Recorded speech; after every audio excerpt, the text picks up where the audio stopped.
Se lo decíamos antes de la pausa, es una reforma de un mercado laboral que inquieta a nuestro país, se da en Brasil. De hecho, Uruguay plantea una especie de, no sé si llamar queja, pero sí hace una advertencia al Mercosur, pide dialogar sobre este asunto. Brasil, el gobierno de Michel Temer, responde convocando al embajador uruguayo a Brasilia para que dé algunas explicaciones sobre las declaraciones del canciller Rodolfo Noboa. Vamos a estar hablando sobre cómo esto se puede dilucidar en la interna del Mercosur, si es que hay algún ámbito, y a su vez también cómo impacta a nuestro país. Recibimos, como le decíamos antes de la pausa, a una eminencia en lo que tiene que ver con el derecho laboral, Santiago Pérez del Castillo. Doctor, ¿cómo le va? Buenos días, gracias por venir. Buenos días, muchas gracias a ustedes por invitarme. Bueno, a ver, es un tema que no siempre, es más, yo no tengo demasiados recuerdos de antecedentes de reformas laborales que hayan generado algún tipo de discusión a la interna del Mercosur.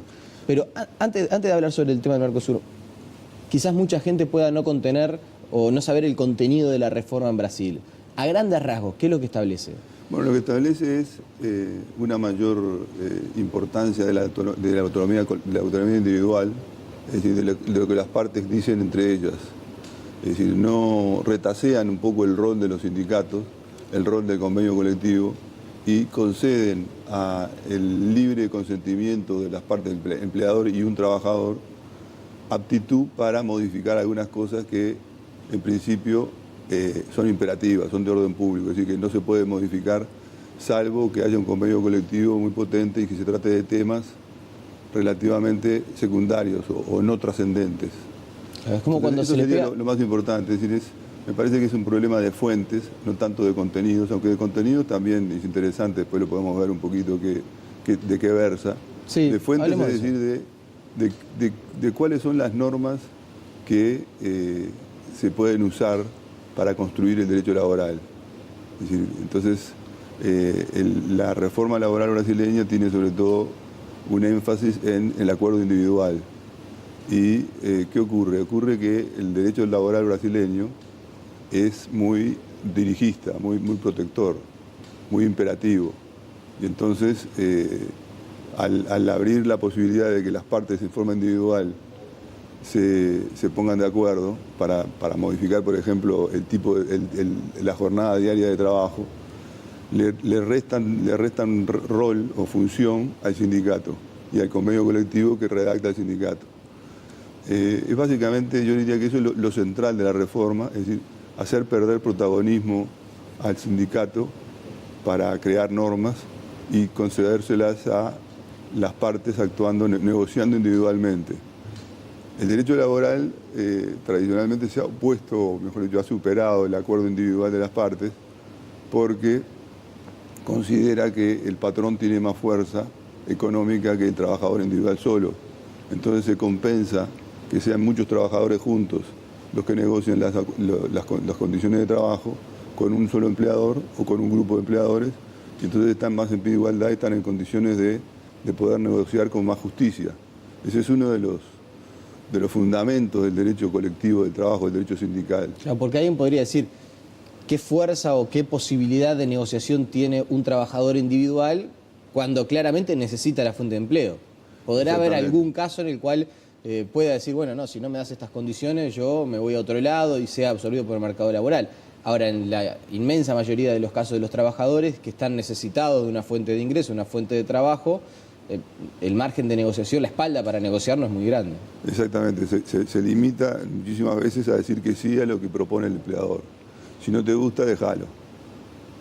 Entonces, yo diría que eso es fundamental para caracterizar la reforma brasileña.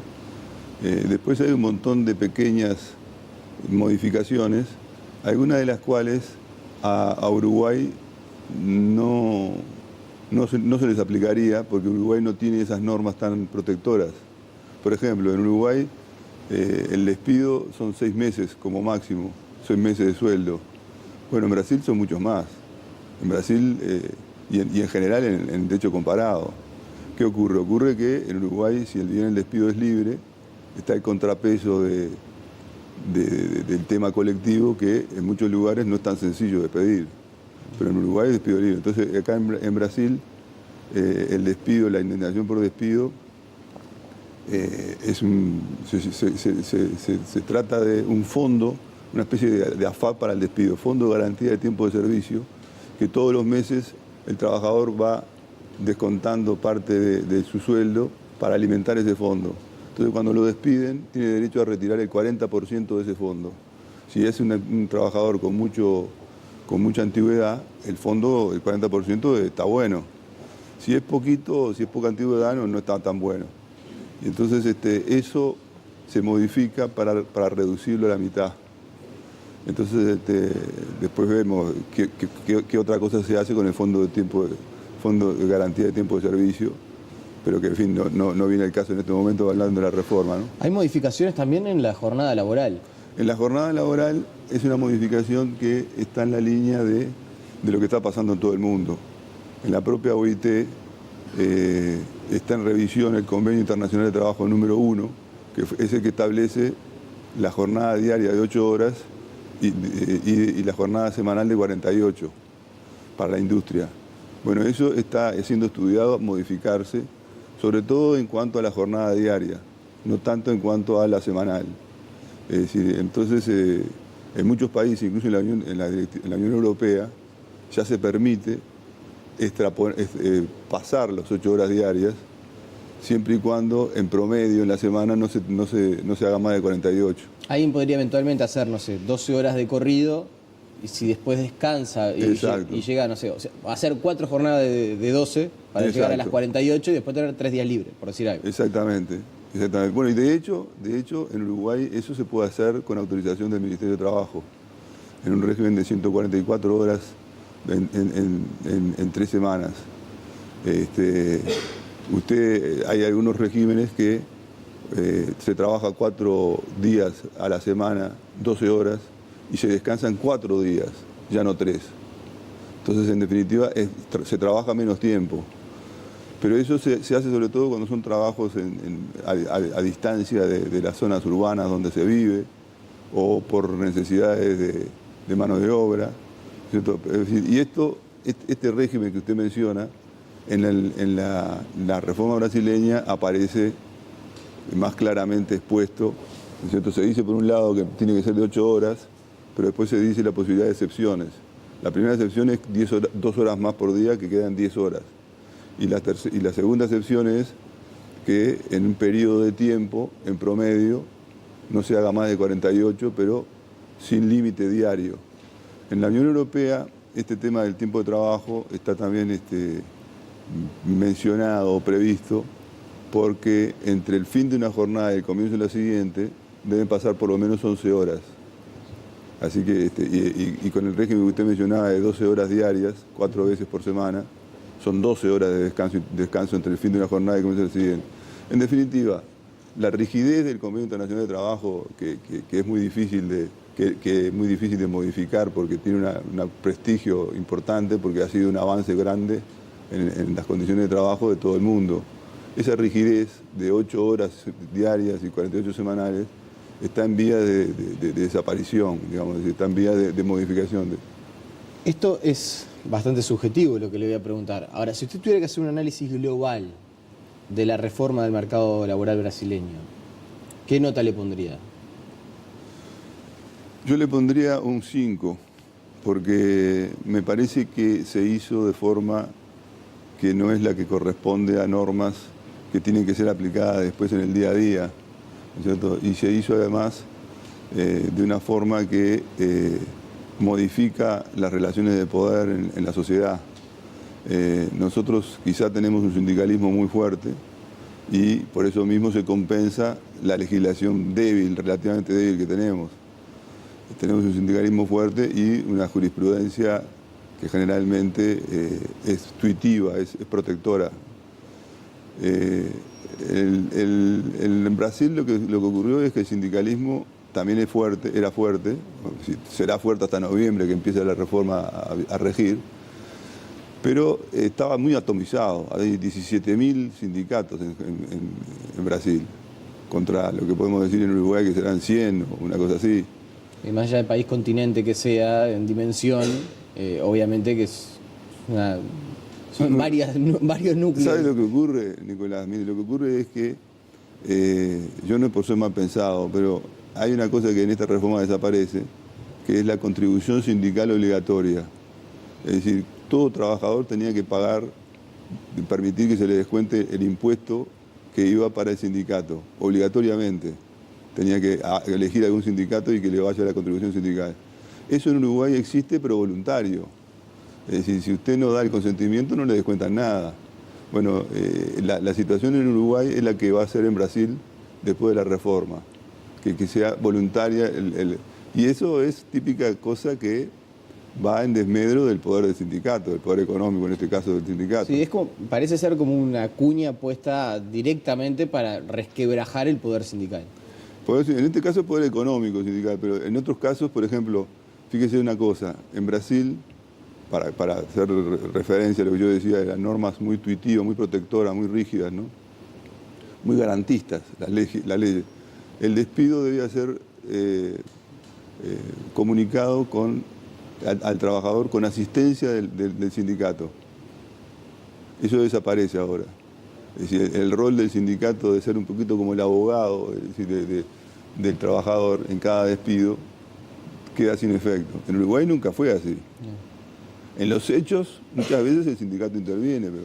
Y doctor, usted se desempeñó en ámbitos internacionales, en la OIT, sabe de estas cuestiones. ¿Qué andamiaje puede tener un planteamiento realizado por Uruguay ante el Mercosur? Relativo, como muchas cosas en el Mercosur, ¿no? No es una cosa rara o extraña que haya hecho este planteo del gobierno. Me parece que cumplió con su deber. Quizá se precipitó un poco, de repente tenía que haberse hecho un estudio mayor previamente. Pero el enganche entre normas comerciales y normas sociales o laborales es de siempre. Incluso la cláusula de los tratados de comercio, de libertad de comercio, se llama cláusula social. El Tratado de Libre Comercio de Norteamérica tiene una cláusula social enorme. ¿Por qué? Porque los yanquis pensaban, se nos vienen todos los mexicanos, o nos van a vender productos hechos en condiciones laborales mucho menores que las que tenemos en Estados Unidos. Entonces eso se llama dumping social. Pero en definitiva, usted va y compra una camisa y usted sabe que los chinos que la hicieron ganan la cuarta parte de lo que ganan en Uruguay de repente. Es lo mismo, es dumping. Lo que pasa es que con China no tenemos un tratado de derecho comercial que impida, que incluya una cláusula social y que impida ese dumping. Ahora es muy difícil impedir el dumping, porque fíjese que usted no puede ponerse a decirle, vamos a hacer un tratado con China, y dice, pero mire que la camisa tiene que estar hecha por trabajadores que ganen 10 pesos, no 2 como le paga a usted. Está muy linda la idea de la cláusula social, de vigilar las condiciones laborales del país de procedencia de las mercaderías, ¿no es cierto? Eso está lindísimo. Y de hecho, lo que está ocurriendo acá es eso, es decir, el gobierno uruguayo plantea la queja a Brasil, o plantea en realidad, no la queja, plantea que se reúna una comisión administradora que vela por el cumplimiento de la declaración sociolaboral. La declaración sociolaboral de Mercosur es como si fuera la cláusula social, en donde se fija un zócalo mínimo de garantías, ¿no es cierto? Es decir, pero a partir del cual después las legislaciones nacionales son variables. ¿Y se vulneran esas garantías con la reforma brasileña? A mí me da la impresión de que no tanto, ¿eh? Me da la impresión de que las garantías, la forma que está redactada la declaración sociolaboral es como la Constitución. Se dice el derecho de huelga, el derecho de huelga no se toca acá, pero se dice la negociación colectiva, se dice la distribución de tiempo de trabajo. Es bastante extensa, pero de todas maneras no entra en el detalle. Y esta es una reforma de detalle. Lo que pasa es que 1000 detalles en la misma dirección provocan un resultado, digamos así, que deteriora las condiciones laborales. Pero ya hoy Uruguay, como les decía, tiene condiciones laborales legalmente establecidas inferiores a la de Brasil. Claro. A ver si le comprendo bien la idea. Usted lo que dice es, está bien que el gobierno plantee en el Mercosur este asunto, quizás fue un poquito apresurado, pero está bien.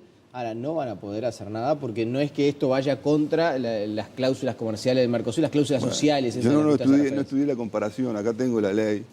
¿no es cierto? Y fíjese que esta ley modifica otra ley que es de la década del 40, que es la consolidación del derecho de trabajo, la consolidación de leyes de trabajo. Quiero decirle a la gente que usted tiene, vamos a decir, la especie de la constitución de las leyes laborales brasileñas, las tiene ahí sobre la mesa. Son 900 artículos, esta CLT, Consolidación de Leyes de Trabajo. Y la reforma laboral viene a modificar unos 30, 40 artículos de esta ley. El resto queda. Pero entonces, para comparar, digamos, si la declaración sociolaboral, como estamos hablando, es vulnerada, es atacada, es socavada, hay que hacer un estudio tranquilo, ¿no es cierto? Es decir, no se puede ir a lo loco para contestar la pregunta que usted me dice. Si... Y doctor, esto pone también de alguna manera entredicho que, obviamente seguramente no en el mismo sentido, pero en algún momento tenemos que empezar a actualizar o a revisar nuestras leyes del mercado laboral. Es decir, estamos quedando un poco desactualizados con relación... Usted, por ejemplo, planteaba el tema de la jornada laboral, de la cantidad de horas, que la Unión Europea eso está en revisión, Brasil establece como mayor libertad al momento de ejercer su jornada laboral cada uno de los trabajadores. En algún momento alguien va a tener que ponerle cascabel al gato, va a tener que decir, bueno, en Uruguay también tenemos que empezar a actualizar nuestro... Yo creo que sí.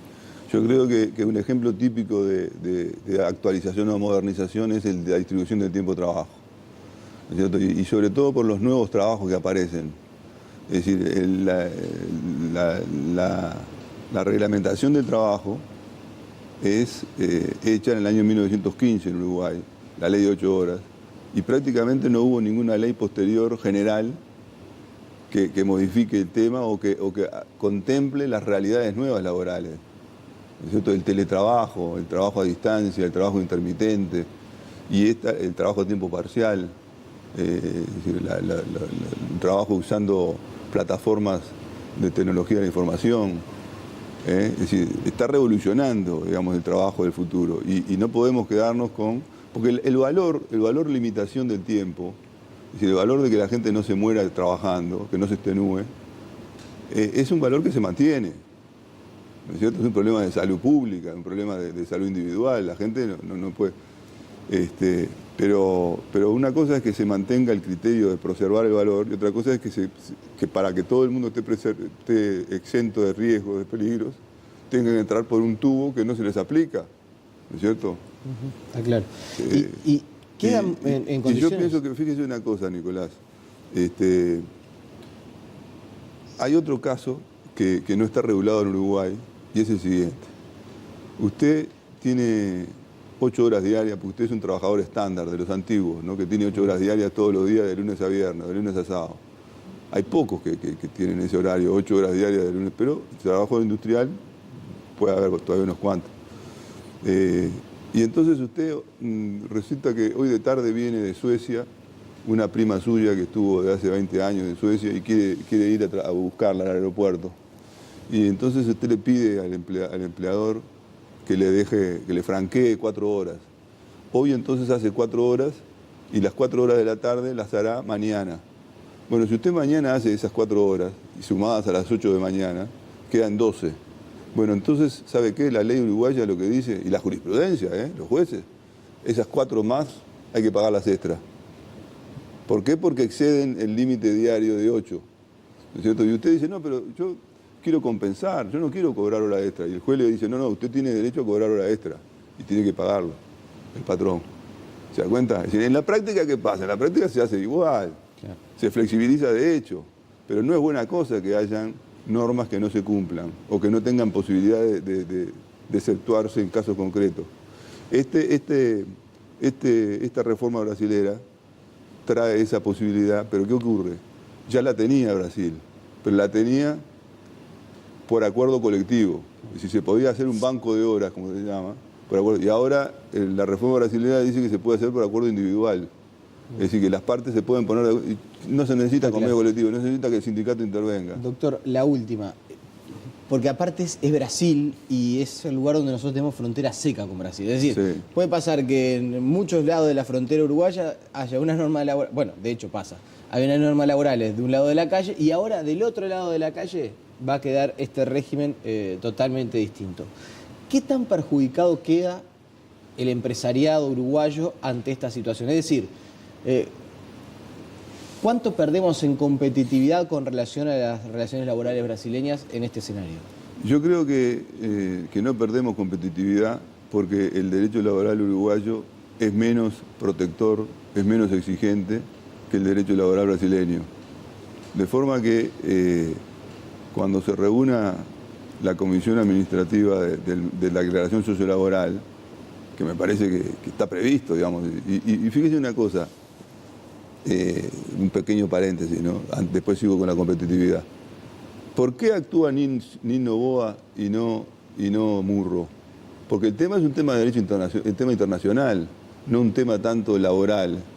Si la preocupación del gobierno uruguayo no es tanto que en Brasil, que en Uruguay se pueda hacer algo parecido, sí, que se contagie, que las malas juntas, ¿no es cierto? Decir, mira, vamos a hacer lo mismo que Brasil. No, esa no es la preocupación, por lo tanto no es de Murro, es de Nin Noboa, que dice, no, momentito, si estamos en un tratado de libre comercio, en un Mercosur, usted no me puede modificar el zócalo básico de garantías sociales. Y la competitividad en Uruguay, ya le digo, la competitividad con Paraguay también es muy bravo. Es decir, si el inversor se fija solo en el costo laboral, quizá vaya primero a Paraguay y vaya a Uruguay antes que a Brasil. Lo que pasa es que el inversor se fija también en el mercado interno que tiene para vender su producción. Doctor Santiago Pérez del Castillo, le agradecemos su presencia. Se me fue volando. Sí, la verdad se pasó rapidísimo. Me invitan de nuevo y sigo hablando de otros temas antes que se duerma la gente. Queda la invitación planteada, la vamos a volver a convocar. Le agradecemos su presencia. Con mucho gusto. La pausa y seguimos con muchas más noticias.